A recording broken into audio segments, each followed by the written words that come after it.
Assalamualaikum warahmatullahi wabarakatuh. Hari ini kita akan memulai perkuliahan Matematika Sekolah Dasar 2 atau Matematika SD 2. Hari ini materi yang akan saya jelaskan adalah unsur-unsur geometri. Unsur-unsur geometri yang akan saya jelaskan ada 3, yaitu titik, garis, dan sudut. Unsur yang pertama yang akan saya jelaskan adalah titik. Titik tidak memiliki ukuran, biasanya dideskripsikan menggunakan tanda noktah dan penamaannya menggunakan huruf kapital seperti titik A, titik B, atau titik C. Nah, itu biasanya cukup kita gambar titik A. Yang kedua adalah garis. Garis merupakan kurva lurus yang tidak memiliki ujung maupun pangkal. Artinya garis dapat diperpanjang kedua arahnya.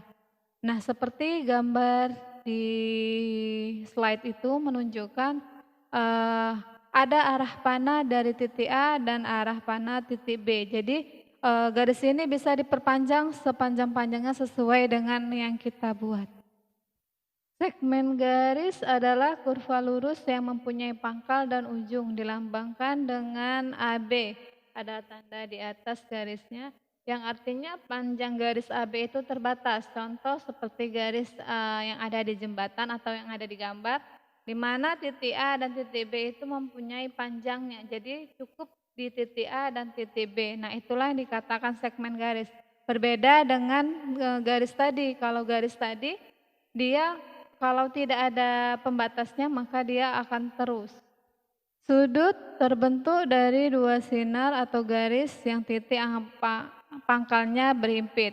Nah, kalau kita lihat pada gambar di samping, itu terlihat dari busur panah. Berarti antara busur panah dengan anak panah atau tangan itu membentuk sudut. Kemudian yang sit up itu dari perut ke paha atau dari pahanya ke kaki. Nah, itu ada sudutnya. Selanjutnya pada jam itu ada jarum pendek dan jarum panjang itu membentuk sudut. Jadi sudut ini merupakan dua garis atau dua sinar yang berhimpit memiliki titik pangkal. Perhatikan gambar 7.14 sudut yang terbentuk oleh dua garis. Nah, garis BA dan BC adalah kaki sudut, sedangkan titik B adalah titik sudut. Daerah yang diarsir merupakan daerah sudut. Jadi kaki sudut merupakan sinar garis yang membentuk suatu sudut, sedangkan titik sudut adalah titik potong pangkal sinar dari kaki sudut. Sedangkan daerah sudut adalah daerah yang terbentuk antara dua kaki sudut.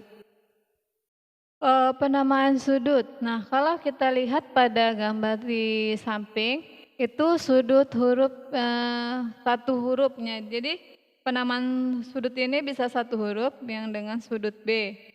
Kemudian kalau 3 huruf sudut ABC. Kemudian kalau dengan simbol disebut dengan sudut alfa. Jika alfa diganti menjadi angka misalnya 1, maka penulisan sudutnya menggunakan huruf kapital angka yaitu sudut B1. Nah, nanti yang pakai angka ini kita gunakan ketika kita memahami tentang sudut-sudut berseberangan dan sudut-sudut lainnya. Itu akan saya jelaskan di materi selanjutnya. Satuan sudut yang pertama adalah derajat. Nah, 1 derajat itu berarti sama dengan 1/360 putaran. Kenapa? Karena 1 putaran itu besarnya 360 derajat. Yang kedua, 1 derajat itu sama dengan 60 menit. Jadi, kalau kita bahas 1 derajat, 60 menit. Kemudian 1 menit itu adalah 60 detik. Nah, titik 2 di atas kita baca dengan detik. Jadi 1 derajat itu sama dengan 3.600 detik. Kenapa? Karena 1 derajat 60 menit dikali 60 detik, maka 3.600 detik. Oke, contoh soal untuk lebih memudahkan akan saya berikan contoh soal. Nah, soal yang pertama adalah sepertiga putaran berapa derajat. Tadi kita ketahui bahwasannya 1 putaran adalah 360 derajat. Maka Sepertiga putaran adalah 1/3 dikali 360 derajat sama dengan 120 derajat. Nah, 120 derajatnya saya ketinggalan menulis, jadi sepertiga putaran adalah 120 derajat. Contoh yang kedua, 60 derajat berapa putaran? Karena yang diketahui adalah putaran, yang diketahui adalah derajat, yang ditanya adalah putaran, berarti dia dibagi, berarti 60 derajat dibagi 360 derajat sama dengan 1/6. Maka 60 derajat adalah 1/6 putaran. Contoh yang ketiga, 10 derajat berapa menit? Berarti tadi kita ketahui bahwasannya 1 derajat adalah 60 menit. Berarti 10 derajat sama dengan 10 dikali 60 menit sama dengan 600 menit. Contoh yang ketiga, jika diketahui adalah, contoh yang terakhir adalah jika diketahui sudutnya atau soalnya 48 derajat 30 menit itu berapa derajat? Nah, karena yang ditanya derajat, maka kita ubah semuanya ke dalam bentuk derajat. Tadi kita ketahui bahwasannya 48 derajat karena sama-sama derajat jadi tetap 48. Sedangkan 30 menit itu karena 1 derajat adalah 60 menit, maka dari menit ke detik berarti kita bagi dari menit ke derajat maka kita bagi, jadi 30 menit itu sama dengan 30/60 derajat. 30 dibagi 60 itu adalah 0,5 derajat, berarti 48 derajat 30 menit sama dengan 48,5 derajat. Jenis-jenis sudut ada 5, yang pertama adalah sudut lancip. Sudut lancip itu adalah sudut yang mempunyai ukuran sudut 0 sampai 90 derajat.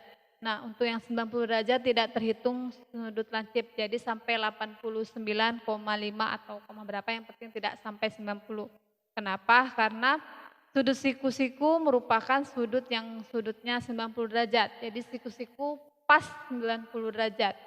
Kemudian sudut tumpul adalah sudut yang mempunyai ukuran sudut mulai dari 90 derajat sampai 180 derajat, artinya 90, sekian sampai kurang dari 180. Jadi 91 sampai 179 itu adalah sudut tumpul. Sedangkan yang berikutnya adalah sudut pelurus. Sudut pelurus ini adalah garis lurus. Nah, kalau kita tarik garis lurus itu mempunyai sudut 180 derajat. Makanya sudut tumpul tadi tidak sampai 180 derajat. Jadi bisa 179,5 atau koma berapa, yang jelas tidak sampai 180 derajat. Yang terakhir adalah sudut refleksi. Sudut refleksi mempunyai ukuran lebih dari 180 derajat sampai 360 derajat. Tetapi tidak sampai 360 derajat, jadi 359, sekian itu paling maksimal. Jadi kalau udah 360 derajat itu namanya satu putaran. Nah, contoh di bawah ini bisa kalian lihat ada sebuah garis ED, di mana garis ED ini dipotong oleh banyak garis, yaitu CO, BO, dan AO. Nah, jika diketahui sudut COD adalah 2X kurang 5 derajat dan sudut BOC adalah 4X kurang 7. Sedangkan besar sudut BOD adalah 150 derajat. Pertanyaannya, tentukan besar sudut BOC. Nah, cara penyelesaiannya, karena kita ketahui sudut BOD itu adalah perpaduan antara sudut COD dan sudut BOC. Maka kita tulislah sudut BOD sama dengan sudut COD ditambah sudut BOC. Sudut BOD tadi adalah 150 derajat sama dengan sudut COD adalah 2X kurang 5 derajat ditambah sudut BOC tadi 4X kurang 7. Nah, jadi kita turunkan ke bawah pada baris berikutnya. Nah, kita samakan yang sama-sama variabel dan konstanta, berarti 2X ditambah 4X dikurang 5 dikurang 7. Kenapa? Karena konstantanya bernilai negatif. Kemudian 2 tambah 4, 6x, min 5 kurang 7 adalah minus 2x. Nah, supaya minus 2x ini habis, maka kita tambahkan kanan kiri dengan 12, maka 150 derajat ditambah 12 derajat sama dengan 6x. Berarti 162 derajat sama dengan 6x. Nah, untuk mencari nilai x adalah 162 dibagi 6, hasilnya 27. Maka kita masukkan nilai x-nya sama dengan 27 ke sudut BOC. Sudut BOC tadi adalah 4x kurang 7 derajat, berarti 4x-nya tadi 27, 4 dikali 27 berarti 108. 108 dikurang 7 sama dengan 101. Maka besar sudut BOC sama dengan 101. Nah, untuk menambah pemahaman kalian, maka saya akan memberikan tugas kalian. Nah, silahkan dikerjakan tugasnya. Jika ada kendala, boleh dipertanyakan untuk didiskusikan bersama. Demikian untuk pertemuan hari ini. Saya tutup dengan Assalamualaikum warahmatullahi wabarakatuh.